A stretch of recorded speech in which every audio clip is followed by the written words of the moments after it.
Ya, nampaknya setakat ini SKYT mendahului SKB dengan mata 2-1. Dengan masanya hanya tinggal 5 minit lagi, SKB perlu bertindak dengan lebih tangkas untuk mendapatkan gol penyamaan. Adakah mereka mampu? Mari kita terus saksikan.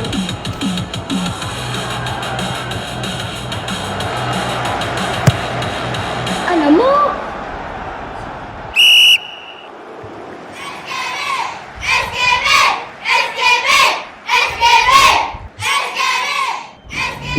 Naim, kita dapat penalti. Saya nak awak yang ambil sepakan penalti kali ini. Alamak cikgu, itu tak boleh cikgu. Saya tak boleh cikgu.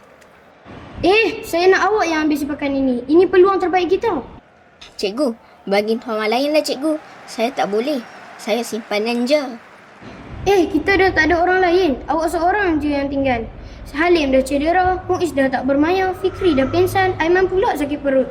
Pemain utama semua dah tak boleh. Syahudin, awak ganti saya. Oi, mana boleh? Aku tengah jaga air lah. Naim, cikgu yakin sangat awak boleh. Awak hanya perlu berani dan yakin.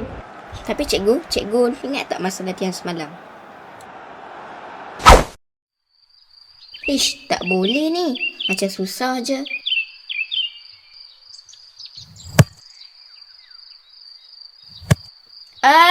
Tak masuk.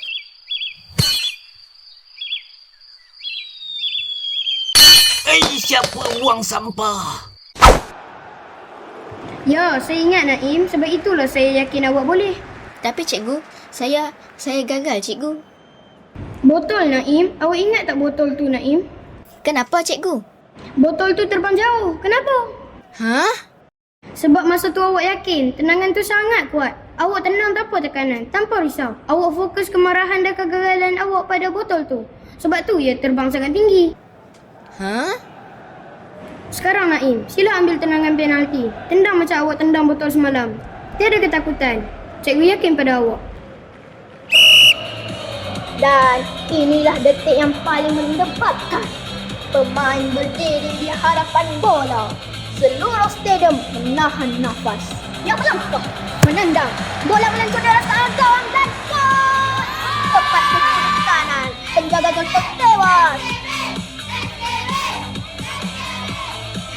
Betul tak apa yang cikgu cakap? Baiklah Naim, peluang kita masih terbuka. Saya nak awak jadi penyerang utama. Kalah atau menang, ada pertandingan. Yang penting semangat tetap membara. SKB, SKB, SKB. SKB boleh!